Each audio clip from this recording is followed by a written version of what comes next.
সুপ্রভাত আমার প্রিয় পরিবার। সকাল সকাল বরমশাই এই যে লাগিয়ে দিল আমাকে এক কাজে, বলছে এখানে দড়িটা ধরে বসে থাকো টাইট করে।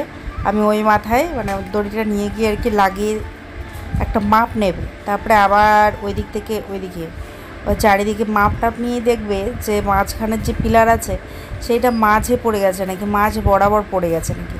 মাঝ বরাবর পড়া নাকি একদম উচিত নয়, মানে একটু হলেও সাইডে থাকতে হবে। তো যাই হোক, থ্যাঙ্কফুলি আমাদের মাঝখানের যে পিলারটা সেটা একদম মাঝ বরাবর হয়নি, একটু সাইডে আছে, সামান্য সাইডে আছে। তো ঠিক আছে, ও বললো যাই হোক ভালোই হয়েছে। তো এইটাই আর কি ও সকালবেলা দেখছিল, হয়তো কোথাও ভিডিওতে দেখেছে, বাস্তব দেখেই আর কি করার চেষ্টা করছি, ঘরের কাজ চেষ্টা করছে আর কি। তো সেই জন্য ওটাও মেপে দেখছিল। যাই হোক, এখানটায় ও মাপছে আর তার সাথে সাথে কিন্তু আমাদের ছেলেও দেখো হেল্প করছে। হেল্প করার জন্য ও রেডি যে কোনো কাজে। যাই হোক, সকালটা কিন্তু বেশ সুন্দর লাগছে দেখতে। গাছপালাগুলো কি সুন্দর সবুজ হয়ে গেছে, মাঝে মাঝে যেহেতু বৃষ্টি হচ্ছে সে কারণে। মাপামাপি হয়ে গেল, এবারে মনে হচ্ছে এই দড়ি দিয়ে এখানে একটা তার পাতবে ও। আসলে মা বলছিল জামা কাপড়গুলো মেলতে অসুবিধা হয়, কোথায় যে মেলি, এখন তো ঘরগুলোও সব ভাঙা হয়ে গেছে। তো বলছিল যে এখানেই তো তার পেতে এখানে দিতে পারো। তো মা বলছিল হ্যাঁ এখানে দেয়। তো আবার নিজেই দেখো তার পেতে দিচ্ছে মাকে। যাই হোক, এখানটায় আবার সকালবেলা ওকে বলেছিলাম যে সোনুর জন্য কিছু একটা নিয়ে এসো, কলা না হয় বিস্কুট একটা কিছু নিয়ে এসো, ব্রেকফাস্ট করবে সোনু মুখ ধুয়ে। তো সেই কারণে ওই যে বিস্কিট নিয়ে এসছে। আর তোমাদের সোনুবাবুর দেখলেই মুখটা একটু ভার করেছিল বসে। আসলে ওর পাপা একটু বকুনি দিয়ে নিয়ে এসছে, সকাল সকাল গিয়ে দাদার মোবাইলটা ধরেছিল, সেই কারণে মনটা একটু খারাপ। তো ওকে বললাম তুমি ফ্রেশ হয়ে জল বিস্কিট খাও।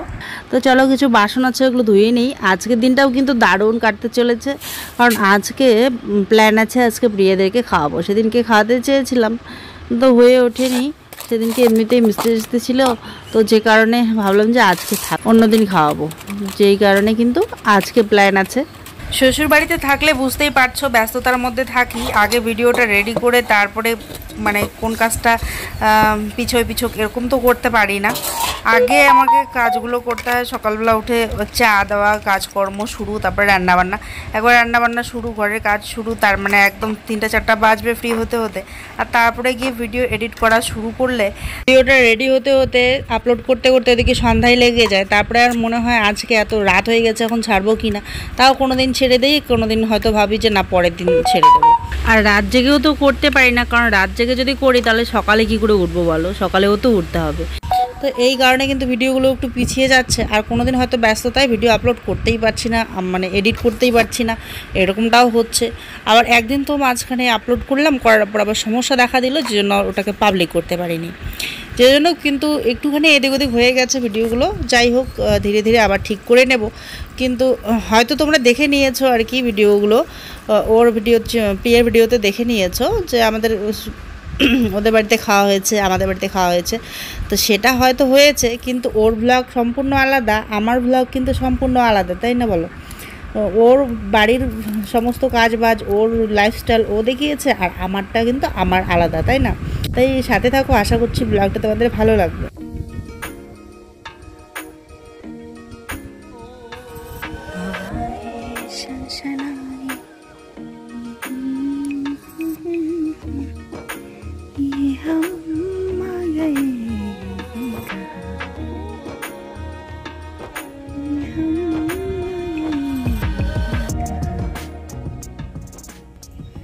গুড মর্নিং বন্ধুরা, সবাই কেমন আছো? আশা করছি সবাই তোমরা খুব ভালো আছো, সুস্থ আছো, আমরা খুব ভালো আছি। আর কালকে তো এসেছিলাম, তোমরা দেখলেই, বিকেলবেলার দিকে এসেছিলাম। আসার পর সন্ধ্যাবেলার রান্নার জন্য তোড়জোড় করছি। ওই মুহূর্তে প্রিয়া বললো যে আমাদের এখানে খেতে হবে, তো ওখানেই রাত্রেবেলা খাওয়া দাওয়া হয়েছিল। আর আমি কিন্তু এর আগে একবার যখন এসেছিলাম তখনই খাওয়াতে চেয়েছিলাম, কিন্তু ওই দিন 8 জন মিস্ত্রি ছিল জন্য আজকে মিস্ত্রিদেরকে আগে খাইয়ে দিই, তো তারপরে তো সেই কারণে সেদিনকে খাইনি।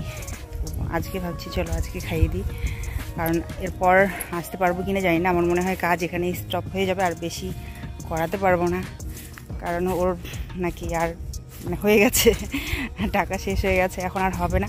তো যখন আবার সামর্থ্য হবে তখন আবার কাজ ধরবে। তো এই জন্য আর কবে আসি কি না, মানে এই মুহূর্তে আর কি আসা হয় কি না, সেই জন্য ভাবলাম চলো তাহলে আজকেই খাইয়ে দেবো। তো ও গেছে বাজারের দিকে, বাজারে মাছ টাছ আনতে গেছে, আর যা যা লাগে টুকটাক খরচপাতি সেগুলো আনতে গেছে। আর আমি এই যে বাসনপত্রগুলো ধুয়ে নিলাম। কালকে ও এসে ঘুমিয়ে পড়েছিল, তো যে জন্য কিন্তু ওর ভাতটা রেখে দিয়েছিলাম। ও বলছিল আর খাবে না, তো আমি খেয়ে দিয়ে গেছিলাম, ওর ভাতটা নিয়ে গেছিলাম। তো সেই ভাতটা এখন ও একটু খেলো আর আমাকে একটু দিল, তো সেখান থেকে আমি একটু খেয়েছি। আর বাবাকেও দিয়েছিল, ওখান থেকে বাবা খায়নি, মা একটু খেলো আর একটু দিল, তো সেটা আবার সোনুকে দিয়েছি। তো এই করে আমাদের ব্রেকফাস্ট হয়ে গেছে। এখন ঝটপট করে রান্না বসাতে হবে। প্রচণ্ড গরম পড়েছে আজকেও, একটু একটু মেঘও দেখা যাচ্ছে। বৃষ্টি হলে তো ভালোই, মানে একটু গরমটা কম লাগবে তাহলে। ওই দেখো একদম ঘন কালো মেঘ করেছে, জায়গায় জায়গায় সাদা সাদা মেঘও আছে, মানে সাদা কালো মিক্স হয়ে গেছে। তো জানি না বৃষ্টি আসবে কি না, আসলে তো ভালোই, আসলে একটু গরমটা কম লাগবে। এই দেখো আমাদের ক্ষেতটা কিন্তু খুব সুন্দর গ্রিন গ্রিন হয়ে গেছিলো, এখন আরও একটু হলদেটে হচ্ছে, কারণ এই যে যা গরম পড়েছে আর কতদিন সবুজ থাকবে।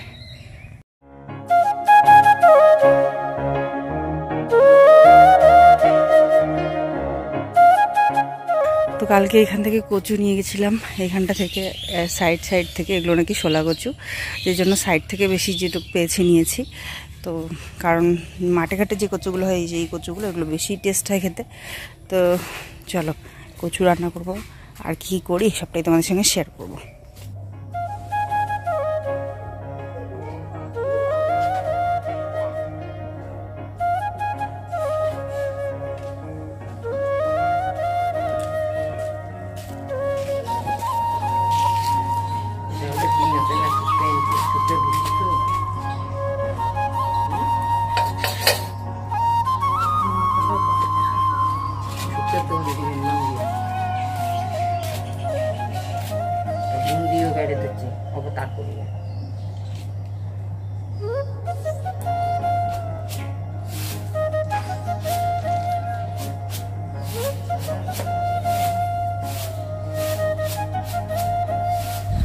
শাশুড়ি মা চাল আর লঙ্কাগুলো এখানে শুকোতে দিয়েছিলেন, শুকনো লঙ্কা, তো উনি ওটা চাইলেন, তো ওনাকে দিয়ে দিলাম। আসলে বোটাগুলো বোধহয় ছাড়বেন।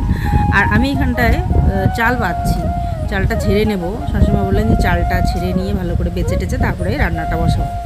তো বেছে নিয়ে তারপরে রান্নাটা বসাবো। আর বাসনগুলো ধুয়ে কলপাড়ে রেখেই ওইদিকে পিছনের দিকে চলে গেছিলাম, তোমাদের সঙ্গে গল্প করলাম।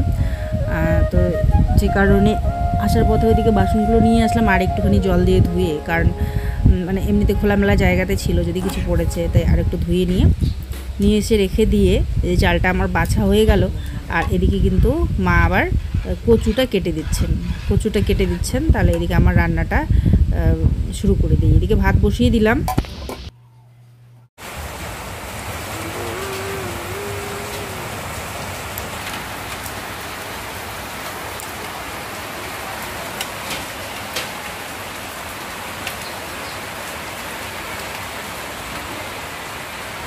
তখন তোমাদের দেখালাম না মেঘ করেছে, দেখো ঝমঝমিয়ে কিন্তু বৃষ্টিটা চলে আসবে, কিন্তু বেশিক্ষণ থাকবে না। মানে আজকাল যা হচ্ছে বৃষ্টি, মানে গরমটাই বেশি।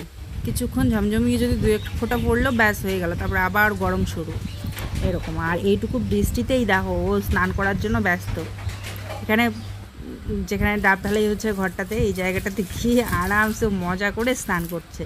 জানি না গা ভিজছে কি না, আদো ভিজেছে। তো আমি বললাম যাও কলপাড়ে গিয়ে ভালো করে স্নান করে আসো, নোংরা হয়ে গেছে। মানে যেখানে মানে ওখানে শুচ্ছে, ওখানে বসছে, মেইন কথা খুব এনজয় করছিল।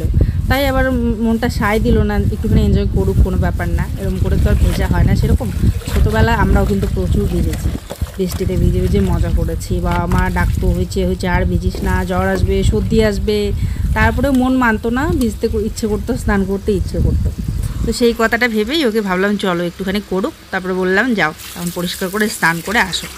তো এদিকটা এই যে মাছ এনেছিল, মাছটা ধুয়ে নিচ্ছি। সোনুবাবুও কিন্তু গুড বয়ের মতো এই যে কথা মতো এসে স্নান করে জামা কাপড় এখানটায় কলপাড়ে রেখে দিয়ে চলে গেছে। তো ওগুলো ধুয়ে নিলাম, ওগুলো মেলে দিয়ে মাছটা ধুয়ে একবারে যাব। এই কলপাড়ে বারবার আসা যাওয়া করাটা কী যে মুশকিল হয়েছে এখন বলে বোঝাতে পারবো না। এদিকে মাংস নিয়ে এসছে, তো এই মাংসটাও ধুয়ে নিলাম। মানে কী আর বলবো, ঘরটা যেহেতু মাছ বরাবর আমাদের উঠানেই হয়েছে, তো যে কারণে আসা যাওয়া কলপাড় ভীষণই অসুবিধা।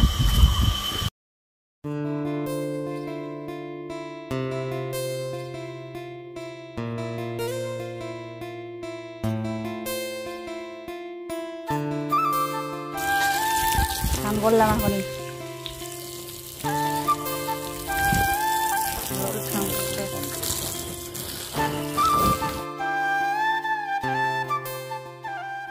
চান টান করে এই যে মাছ মাংস ধুয়ে নিয়ে মাছের মধ্যে তেল হলুদ বলছি, লবণ হলুদ মেখে নিয়ে এই যে এখন ভাজবো। আর ডাল ভিজিয়ে রেখেছি, পকোড়া করব। আর রোদটা দেখেছো কীরকম উঠলো? এই একটু আগে বৃষ্টি হচ্ছিল, আর এখন দেখো চনে রোদ উঠেছে।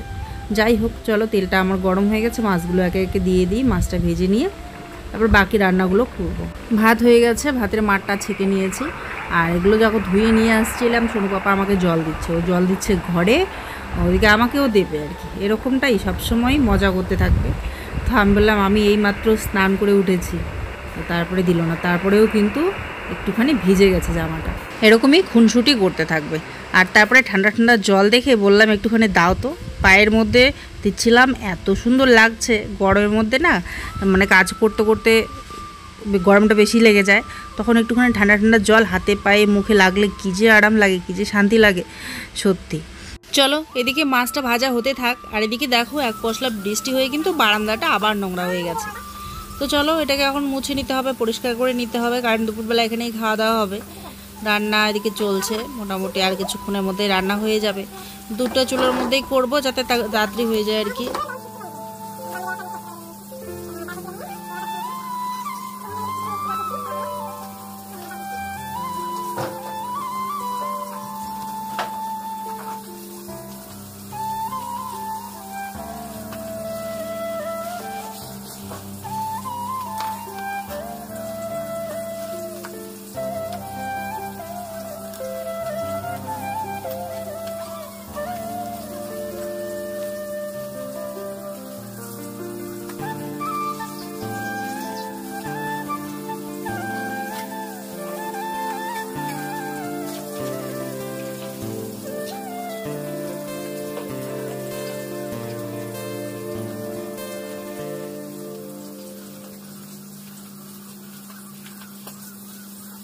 চলো চলো চলো, তাড়াতাড়ি গিয়ে দেখতে হবে মাছটা আবার না পুড়ে যায়। ওদিকে বারান্দাটা আমার মোছা হয়ে গেল, এবারে গিয়ে মাছটা দেখবো। আর এদিকে বড়মশাইকে দেখো, এই কাঠফাটা রোদের মধ্যেই কি যেন করছে বারবার, জানি না।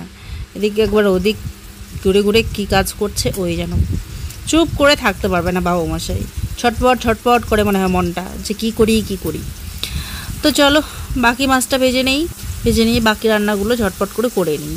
দুটো চুলোর মধ্যেই রান্নাটা বসিয়ে দেবো যাতে করে তাড়াতাড়ি হয়ে যায়, কারণ এই উনুনের পাড়ে যতক্ষণ থাকবো ততক্ষণ গরমে সেদ্ধ হতে লাগবে, বুঝতেই পারছো দেখে।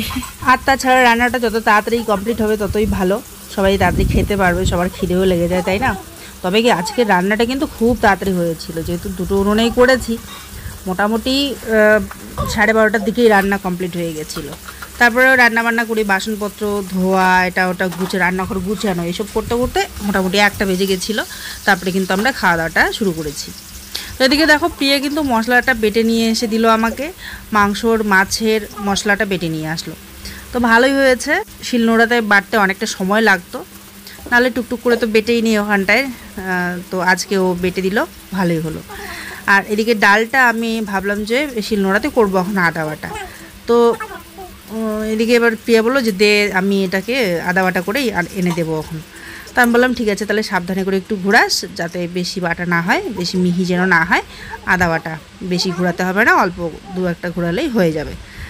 তো বলে ঠিক আছে। তো ওই দেখে ডালটা বাটতে গেল। তো চলো আমি ঝটপট করে এখন করে নিই। তো এবারে করব মাছের ঝোল, তার জন্য তেলের মধ্যে দিয়ে দিয়েছি পেঁয়াজ কুচি, কিছুক্ষণ ভেজে নিয়ে আলুটা দিয়ে দিলাম, বেশি ভাজিনি, কারণ আলুটা ভাজতে ভাজতে পেঁয়াজটা কিন্তু আরও ভাজা হয়ে যাবে, যে জন্য পেঁয়াজটা বেশি না ভেজেই আলুটা দিয়েছিলাম। তো আলুটা মোটামুটি ভাজা হওয়ার পর লবণ হলুদ দিয়ে ভাজার পর দিয়ে দিলাম এখন মশলাটা দিয়ে কষিয়ে নিচ্ছি, তারপরে দেবো জল। এখানটায় আমি পেঁয়াজ, লঙ্কা আর একটুখানি জিরে বাটা দিয়েছি। বললাম যে বৃষ্টি আসতে পারে, একটুখানি হয়েছে, বৃষ্টি হওয়ার পর চলে গেল, তাড়াতাড়ি করে অল্প একটু হয়ে, তারপরে আবার গরম শুরু।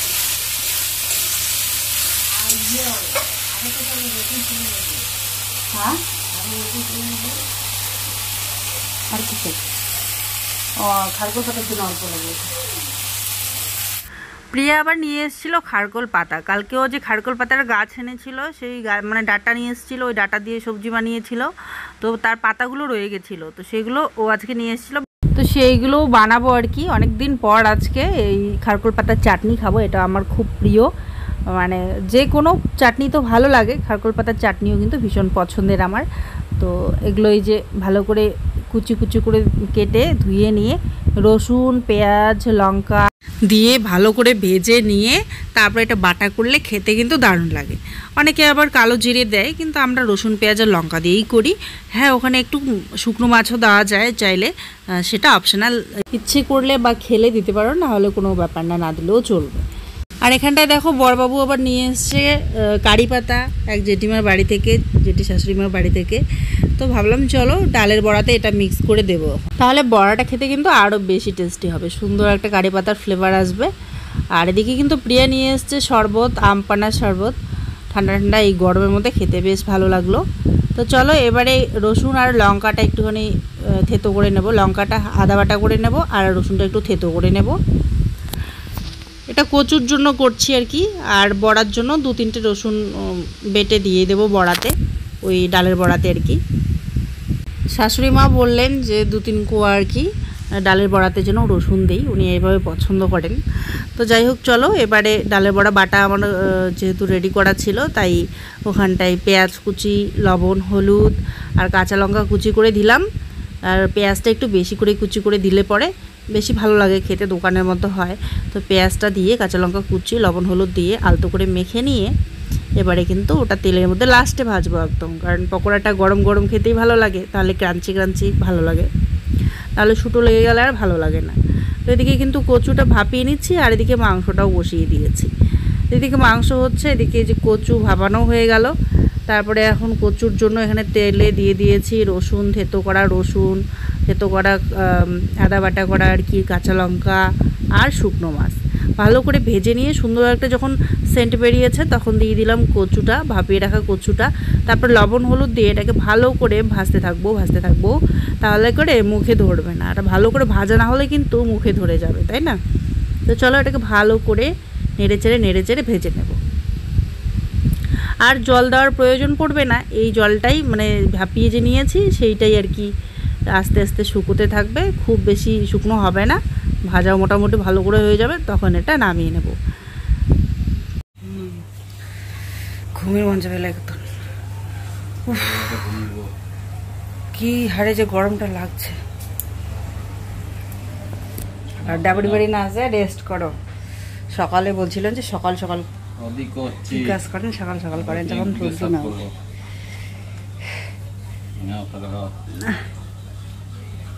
কি গরমটা পড়ছে, করে হালত খারাপ হয়ে যাচ্ছে।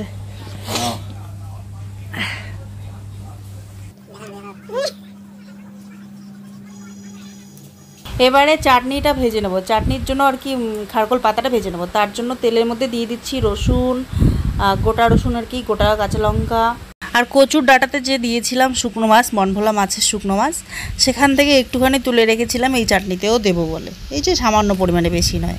এবারে ওটা ভাজা ভাজা হয়ে গেছে, সুন্দর একটা সেন্ট বেরিয়েছে। এবারে দিয়ে দিলাম খারকোল পাতাটা, এটাকেও ভালো মতো ভেজে নেব লবণ হলুদ দিয়ে। সেম এটাকেও ভালো মতো ভাজা না হলে আর কি একটুখানি কিটকিট করবে গলায়, সাথে লেবু থাকলে অবশ্য কোনো অসুবিধা হয় না, তবে এটা ভালো মতো ভাজলে সেরকম মুখে ধরে না। কালকে সম্পূর্ণ সুপারি বাগানটা সাফ করা হয়নি আর কি, কিছুটা করেও বাদ দিয়েছিল, প্রচণ্ড গরম পড়ে গেছিলো, তাই আজকে কিন্তু সকালবেলা ও বাকিটা করে নিয়েছে।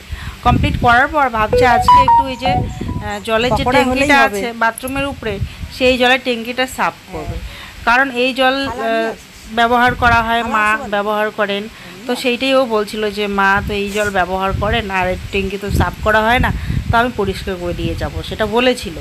তো দেখো আজকে তাই করছে, এই যে উঠে পড়েছে, ট্যাঙ্কির ভিতরে ঢুকে ব্লিচিং পাউডার দিয়ে এটাকে ভালো করে সাফ করে নিয়ে তারপরে ভালো করে এটা জল দিয়ে ধুয়ে কীরকম করে ধোবে, জল ভর্তি করে ছেড়ে দেবে, এই আর কি।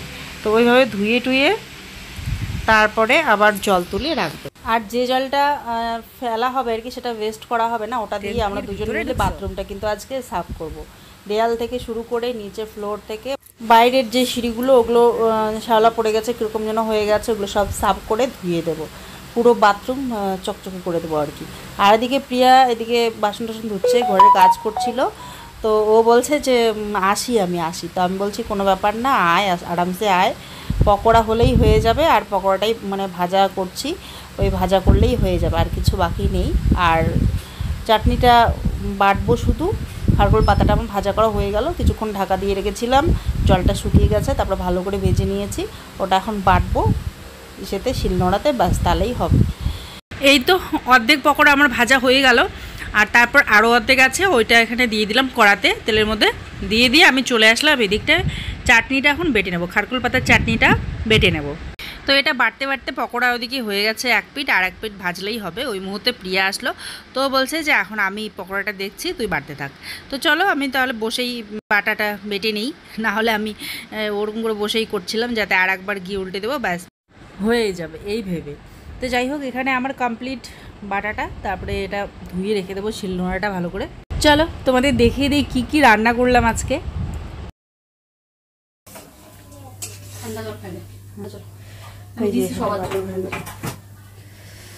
আর পড়া আছে না, বন্ধ না বন্ধ করে দিয়েছিস। তো রান্না কমপ্লিট। এই যে লাস্টে পরোটা প্রিয়া ভাজলো, আমি এদিকে বাটলাম খারকুল পাতার চাটনি। তো রান্না বান্না কমপ্লিট। চলো দেখিয়ে দিয়ে একবার কী কী রান্না করলাম। এই যে পকোড়া,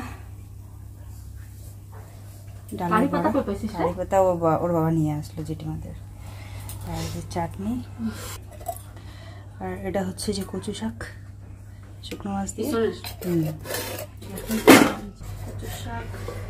আর এটা হচ্ছে মাংস, আর এই যে ভাত আর মাছের ঝোলটা দেখাতে কিন্তু ভুলে গেছি, কোনো ব্যাপার না, পরে দেখাবো এখন। তো এই হলো আজকে রান্না। চলো এখন ঝটপট খাবার দিয়ে দিই।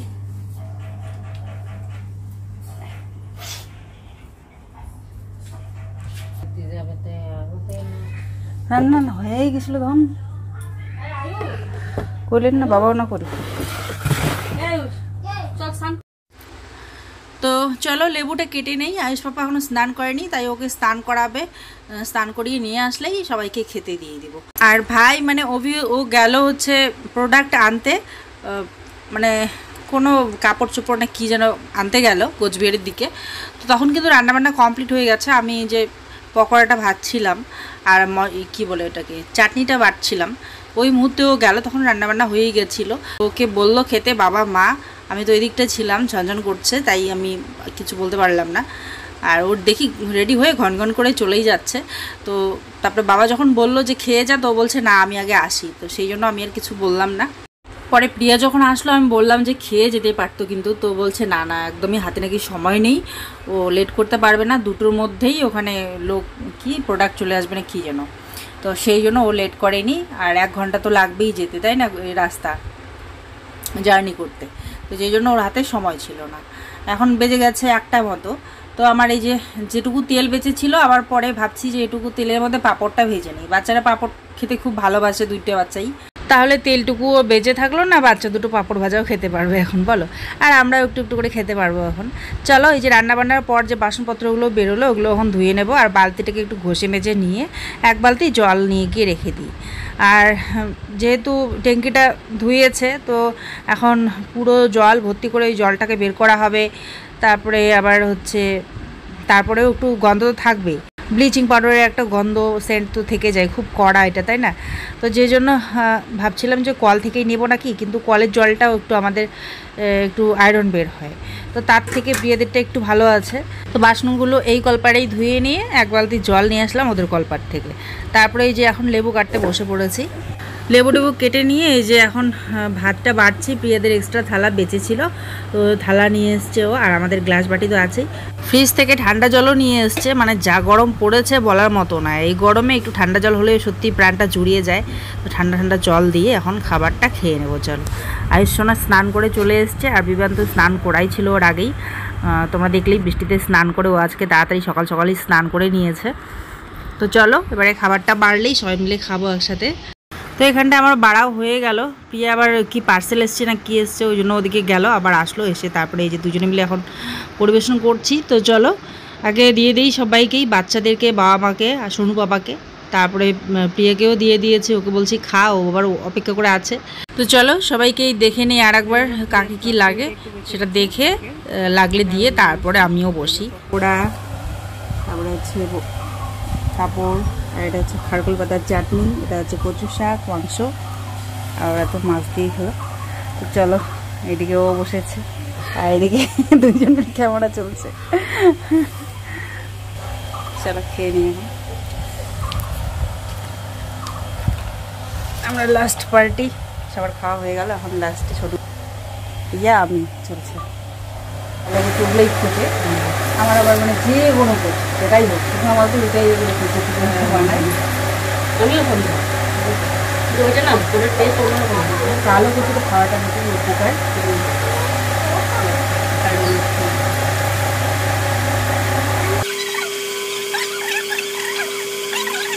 ওই দেখো খেতে বসেও আমাদের দু জায়ের গল্প শেষ হচ্ছে না। গল্প করছি কি যেন, ও ওই বড় জায়ের বাড়িতেও গেছে, ওখানে নাকি প্রচুর কচু দেখেছে, ওদিকে নাকি কেউ খায় না, এত সুন্দর। তো সত্যি আমরা যারা খাই তারা মানে মর্ম বুঝি, যারা খায় না তারা তো মর্ম বুঝে না। তো সেখানে গাদা গাদা পড়ে থাকবে, কোনো ব্যাপার না, আর আমরা দেখলে মনে হবে ইস নিয়ে আসি, তাই না, এরকমটাই ইচ্ছে করবে। তো যাই হোক খাওয়া দাওয়া আমরা সেরে নিলাম, সেরে টেরে বাসনপত্র ধুয়ে টুয়ে আমি এদিকটায় চলে আসলাম। বাসনপত্র ধুয়ে আমি একটু রেস্ট করতে শুয়েছিলাম। তো আসলে খুবই টায়ার্ড লাগছিল। তো ওই সময় মনে হলো আরে সোনু পাপা অনেকক্ষণ থেকে দেখি না, কোথায় গেল। তো ফোন করলাম, তো বলছে আমি এক জেঠিমাদের বাড়িতে আছি, তো তুমি আসলে আসো। তো ভাবলাম চলো একটু বিকেলবেলাটা ঘুরে আসি, আজকে তো চলেই যাব, তো একটু ঘুরে আসি। তো মাথাটা এই যে চুলটা একটু ঠিকঠাক করে নিয়ে ওড়নাটা নিয়ে বেরিয়ে পড়লাম। এসে দেখি সোনু পাপারা এখানে খেলছে, তো ওকে বললাম তুমি আর কিছুক্ষণ এখানে খেলে টেলে যখন আয়ুষ চলে যাবে আয়ুষের সঙ্গে চলে যেও, ওর সাথেই থেকো, আমি আসছি কিছুক্ষণ পর, এই বলে আমি চলে আসলাম। আর যেহেতু খেলা করছে তাই ওকে আর নিয়ে গেলাম না, ওকে ওর মতো একটু খেলাধুলা করতে দিচ্ছি, নাহলে চলে গেলে তো একাই থাকে ঘরে, তাই না। তো একটু খেলাধুলা করলে ওরও ভালো লাগে, আয়ুষের সঙ্গে যতটা সময়ও কাটাতে পারে ততই খুশি। তো সেই জন্য ভাবলাম থাক ও খেলুক, বাবা আয়ুষ তিনজনেই খেলছে।